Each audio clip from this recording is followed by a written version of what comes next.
Matendo ya Mitume 16. Anasema hivi: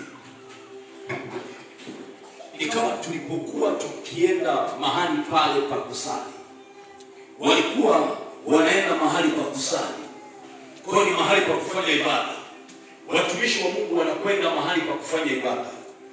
Anasema kijakazi mmoja aliyekuwa ana pepo wa uaguzi akatukuta, aliyewapatia bwana zake faida nyingi kwa kuagua.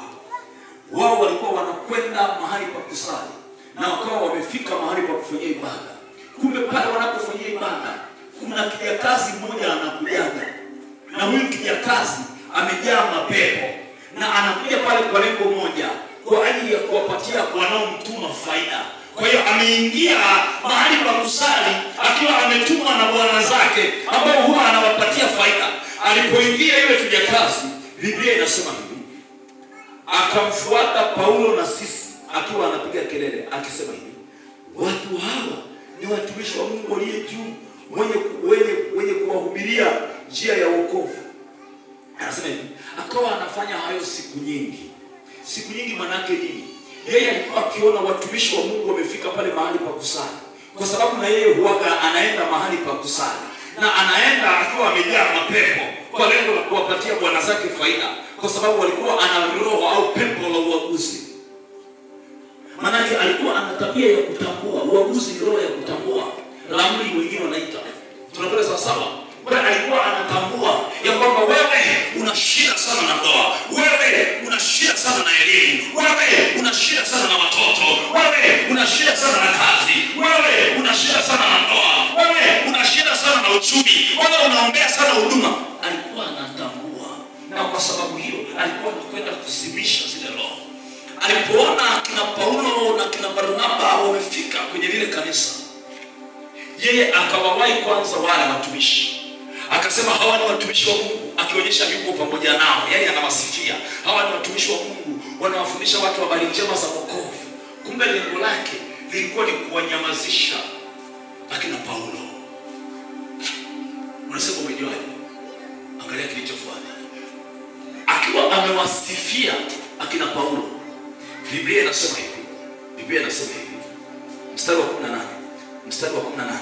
Akafanya hayo siku nyingi, lakini Paulo akasikitika, akageuka akamwambia yule pepo, sio yule kijakazi. Manake alipokuwa akiingia ndani ya kanisa, mapepo yanaanza kazi. Kwa kilichokuwa kinazungumza kilikuwa ni pepo ndani ya mtu. Kuna watu wanaweza wakaja wakakwambia neno ukafikiri umemsikiliza mwanadamu, kumbe umemsikiliza shetani. Hapa ndani ya kanisa, na ghafla ile kinga ibada inakaa, alafu ukifiri kwa sababu gani? Kumbe pepo alikuzungumzisha na kujua. Paulo akamkaribia yule pepo, akaangalia, akamwambia hivi, akageuka akasikitika na kumwambia yule pepo, ninakuamuru kwa jina la Yesu, mtoke huyu. Akatoka sasa. Manake hawa watu walikuwa wanazungumzishwa na mapepo siku nyingi na hawakuwahi kujua. Tuna unaweza kukutana na mtu hataki kanisani na hujui kwa sababu gani, na hayuko tayari kukwambia mama fulani aliniambia, hayuko tayari, ila tu anakuambia mchungaji nitakuja. Kumbe alishakutana na sumu. Kuna mtu anaweza kaingia kwenye ndoa yako ghafla ukashangaa unataka mkeo tena, unataka mume tena, lakini aliyekuja kuleta sumu unasema tunaabudu naye, na hujawahi kujua ya kwamba aliingia hapo mahali akwenda kusudi moja, kuisambaratisha ndoa. Aliingia hapo ili kusambaratisha uchumi. Aliingia hapo kuisambaratisha hiyo familia. Mafarakano hayaishi.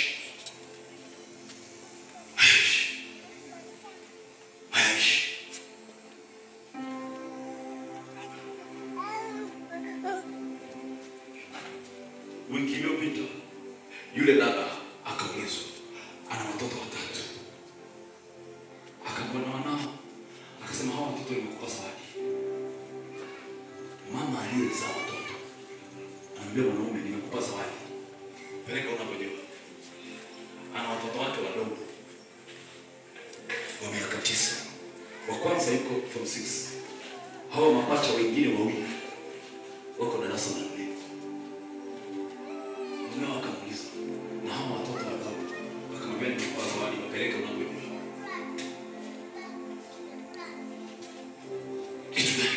kuingia. Nisijui wale wanawake watatu walikuwa wamebeba roho gani. Nisijui. Lakini nataka nikuonyeshe namna ambavyo maisha yako yanawindwa. Unaweza ukabaki unalaumu mchungaji, ukalaumu ndugu zako, ukalaumu mume, ukalaumu mke, ukamlaumu baba, ukamlaumu mama, ukalaumu marafiki, ukalaumu wazee wa kanisa, ukalaumu kila mtu, kila anayekuzunguka na kila mtu. Kumbe hujajua kuna vita vya siri vimeingia kwako na vinataka kukutoa kwenye mstari. Tunapomwabudu Bwana, tafakari hili. Tafakari. Sitaka tuate. Mimi sitatekwa nyara tena. Asiwezi kukubali kutekwa nyara. Sitakubali amani ambayo inanifanya kuwa mtumwa. Hiyo haitakuwa ni amani, itakuwa mtumwa. Na lazima leo useme natoka hapo. Bwana chukua. Bwana chukua. Wale wamefanya wakasema na Mungu wako amekuja kutoka kwenye matatizo. Anamwambia Musa. Na mlimkuta Musa amesimama barabarani. Akiwa na Haruni. Walikuwa wametoka kwa Farao. Wakasema Mungu wako ametuletea mateso. Kwa nini? Kwa sababu umefika wakati wao wa kutoka. Wamisri wakaongeza mateso. Ili wasiuone wema wa Mungu, wayaone yale mateso.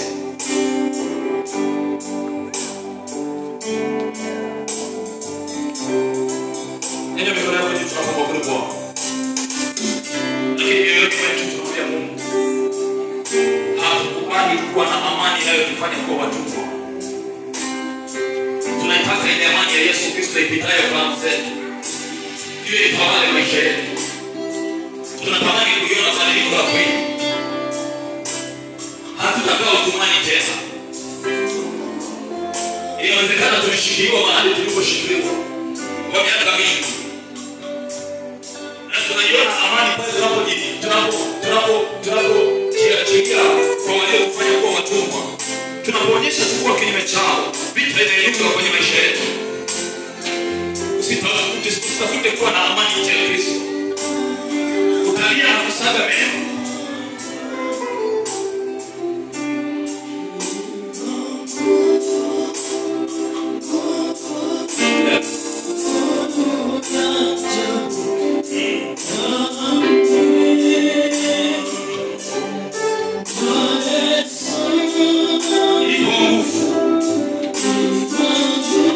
Yes.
Kuna nguvu ya ajabu kwenye hiyo damu ya Yesu.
Kupitia yeye ndiye aliyepiga mzaliwa wa kwanza wa Farao aliyekuwa ameketishwa kwenye kile kiti cha enzi. Na Biblia inasema yeye amefanyika kuwa mzaliwa wa kwanza wa vitu vyote, na kwa yeye sisi tumeitwa. Kwa ametuita sisi tuwe wazaliwa wa kwanza katika Bwana. Ukiwa umenyanyua mkono wako, tunaamini kazi iliyofanyika pale msalabani kupitia damu ya Yesu. Inawezekana kuna mahali umewekwa na ukaona kama maisha yako yana amani.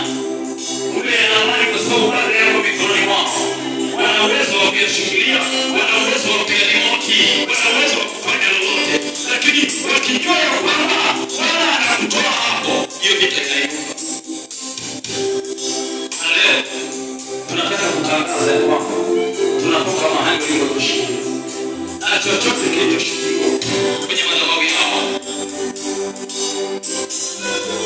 ukiwa umenyanyua mkono wako, sema Bwana Yesu, Bwana Yesu, Bwana Yesu, kama ulivyowaambia Bwana wa Israeli ya kwamba imetosha sasa kuzunguka mlima huu, lakini pia kama ulivyowaambia ya kwamba nimesikia kilio chenu na nimeona mateso yenu, na sasa nimekuja ili kuwatoa katika utumwa. Nami ee Bwana, nimekulilia kwa ajili ya maisha yangu, kwa ajili ya familia yangu, kwa ajili ya huduma yangu, kwa ajili ya hatima yangu. Na sasa ee Bwana, ninakuomba kama ulivyoingilia kati utumwa wa watu wako katika nchi ya Misri. Nami ee Bwana, mchana wa leo ninaikiri ile damu iliyomwagika pale msalabani kwa ajili yangu, na kwa damu hiyo, ee Bwana Yesu, ninakuomba ukaingilie kati mateso yangu, na usikie kilio changu dhidi ya watesi wangu waliojiingiza kwenye maisha yangu kwa siri, ili kuleta uharibifu, ili kunifanya kuwa mtumwa. Mchana wa leo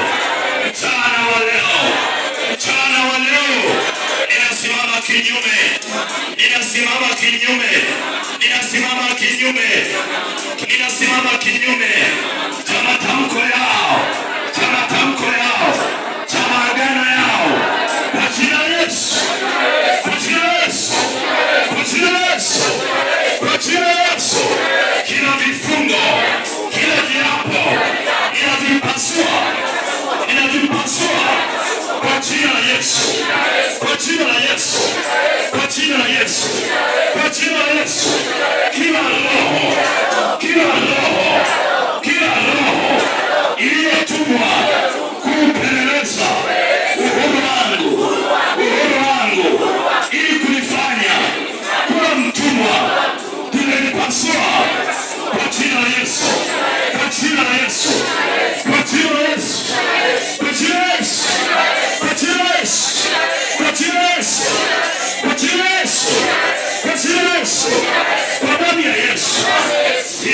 tena. Sitakaa tena. Katika huo utumwa. Katika huo utumwa. Katika huo utumwa. Ninaikataa kila amani. Kila amani na nafasi yote iliyopewa huko utumwani. Kwa jina la Yesu. Kwa jina la Yesu. Ninatangaza kuondoka mahali pao. Mahali pao. Mahali pao. Waliponiketisha. Waliponitunza. Kwa jina la Yesu. Kwa jina la Yesu. Kwa jina la Yesu. Tangu sasa ninatangaza ya kwamba mimi ni mtu huru. Ni mtu huru. Na nitakuwa huru katika nchi ya walio hai. Ya walio hai. Ya walio hai. Kwa jina la Yesu. Nila kunyosha mkono wako chini. Nila kunyosha mkono wako chini. Bwana na nguvu za Mungu zipo ili kutuhudumia.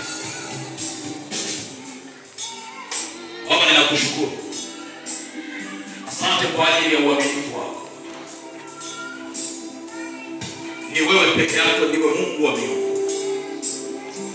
Unawajua waliowekwa utumwa. Unawajua walioshikiliwa kwenye mifungo mbalimbali.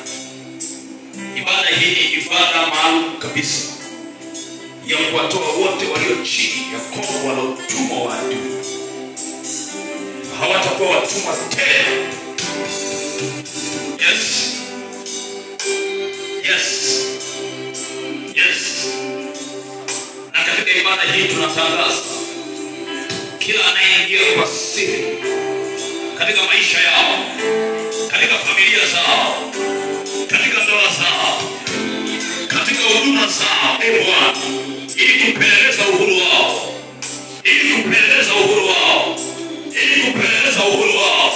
Kila anayeingia ndani ya kanisa kupeleleza uhuru wetu, kila wanaofuatilia mambo yetu kujua siri ya uhuru tulio nao katika Kristo kupitia ibada hii, Bwana, tunatangaza kwa jina la Yesu.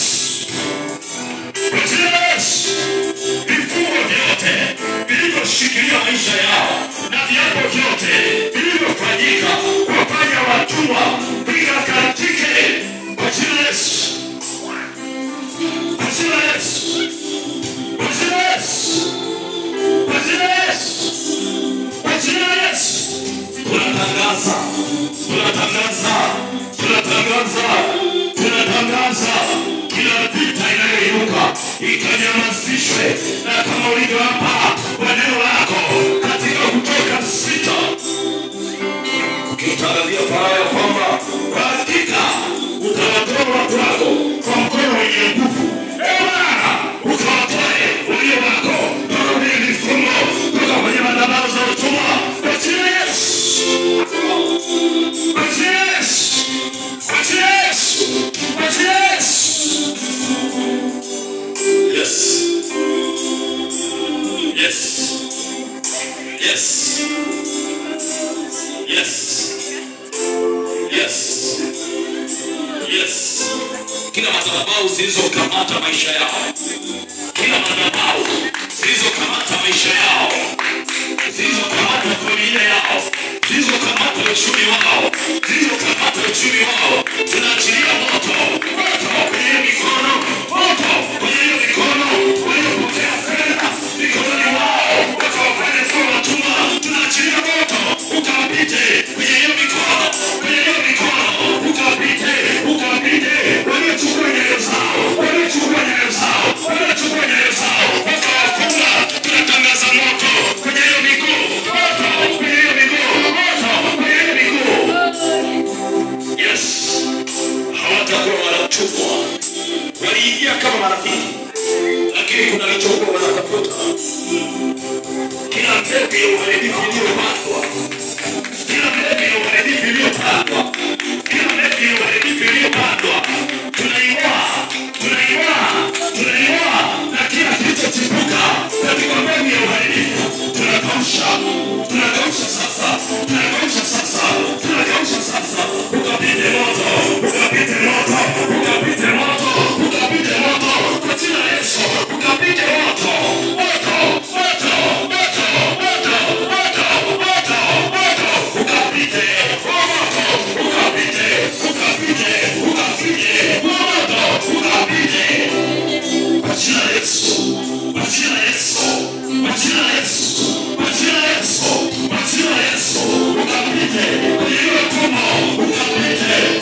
Yesu, kwa jina la Yesu, kwa jina la Yesu.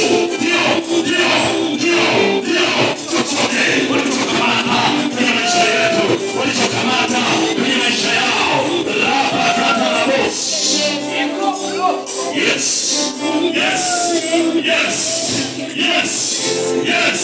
Wanafunguliwa.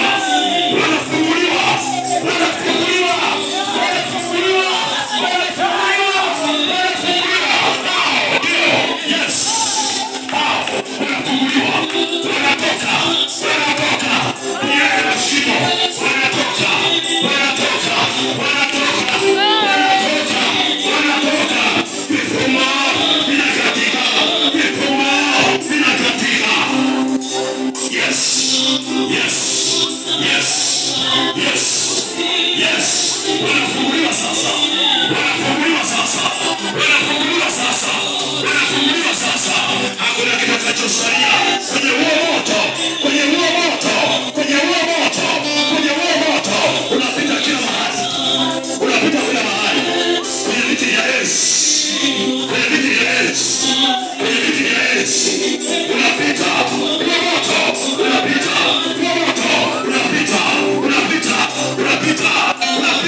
kila mahali. Yes. Kila mahali. Kwa jina la Yesu.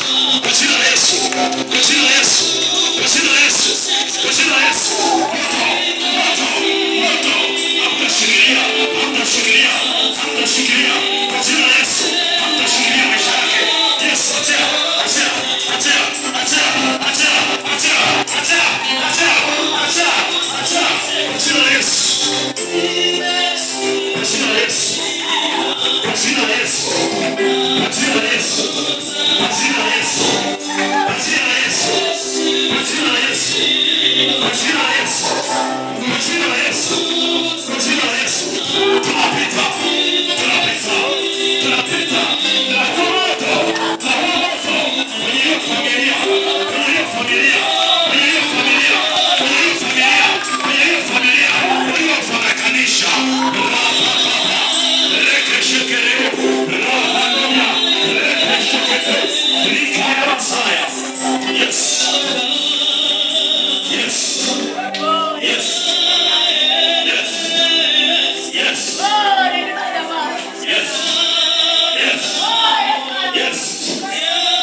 Yuko mtu ambaye familia yao imesambaratika. Hawapatani kabisa. Wamesambaratika. Hakuna anayemtaka mwenzie.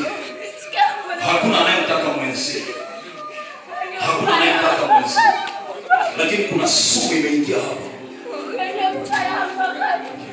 Bwana anawarejesha tena. Kama uko hapa ya yonko. Umesambaratisha kabisa.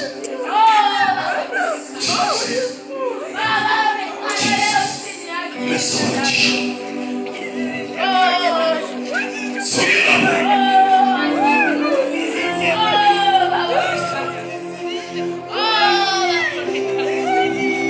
Adui anaingia amewatawanya kabisa. Amewasambaratisha kabisa. Kuna wakati mnakaa kuangalia kinachowasambaratisha kijulikana. Lakini hakuna anayemtaka mwenzie.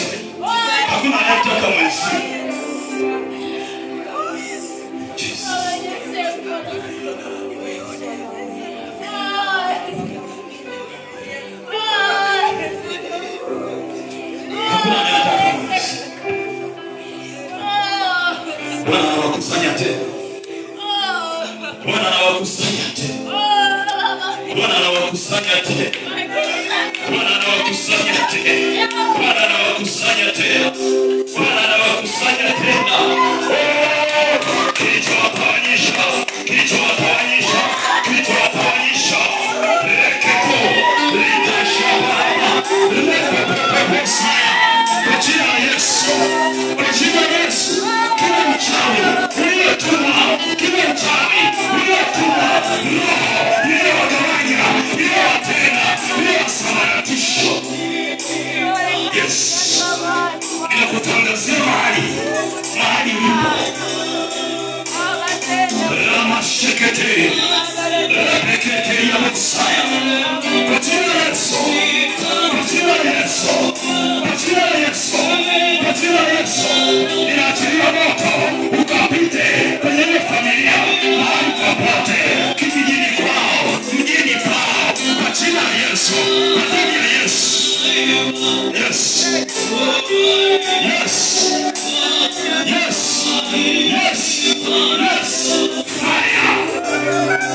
upatanisho.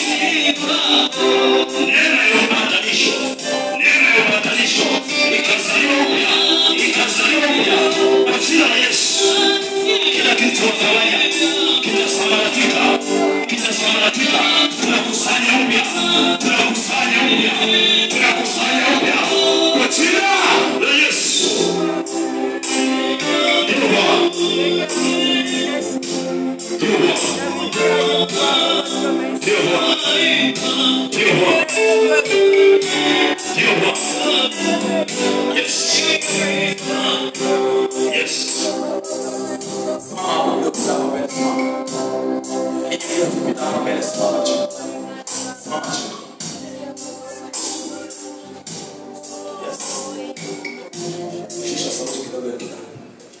Shika mkono wako wa kulia kwenye kitovu. Uwe wa kike au wa kiume. Weka mkono wako wa kulia kwenye kitovu. Nyinyi ambao mmepita hapa mbele. Kuna kitu tu Bwana anafanya. Na najua tutapokea shuhuda.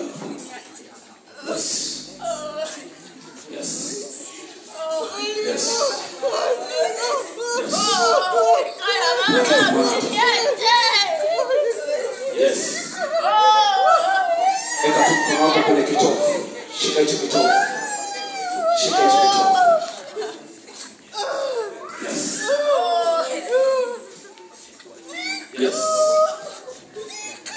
Bwana Yesu, iko siri kubwa sana katika kitovu. Kama vile kinavyomuunganisha mtoto na mama yake. Wameshika kitovu kama ishara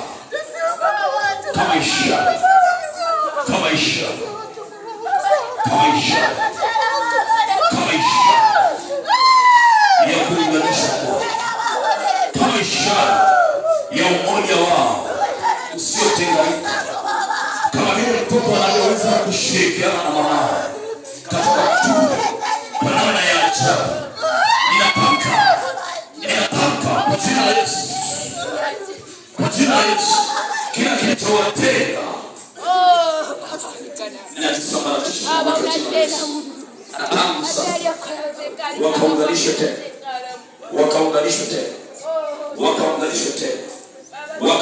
tena. Kama vile mama mjamzito anapounganishwa na mwanae katika tumbo. Ndivyo ninavyoomba kwa ajili ya familia hizi. Ndivyo ninavyoomba kwa ajili ya watu hao. Neema yako ikawaunganishe tena. Ninakataa roho za mafarakano na kila kilichowatenga kikapata kwenda kusambaratika. Kwa jina la Yesu, familia zao zikarejeshwe, ndoa zao zikarejeshwe. Ninaomba roho ya mapatano ndani yao. Kwa jina la Yesu, ninatamka kurejeshwa kwa familia zao. Ninarejesha amani, ninarejesha upendo. Na tangu sasa hiyo kiu ya kutafutana ikainuke kwa kila moja mahali popote walipo, kwa majina yao ninawaita juu ya madhabahu hii. Bwana, nikifanya upatanisho kwa jina la Yesu, ninawaita majina yao, ninawaita kwa nafasi zao, ninawaita kwa pesa zao, ninawaita na vyeo vyao kwa jina la Yesu. Kila ambacho adui aliingiza kwa siri kwenye maisha yao akitafuta kuwatenga, ninakitawanya kwa jina la Yesu.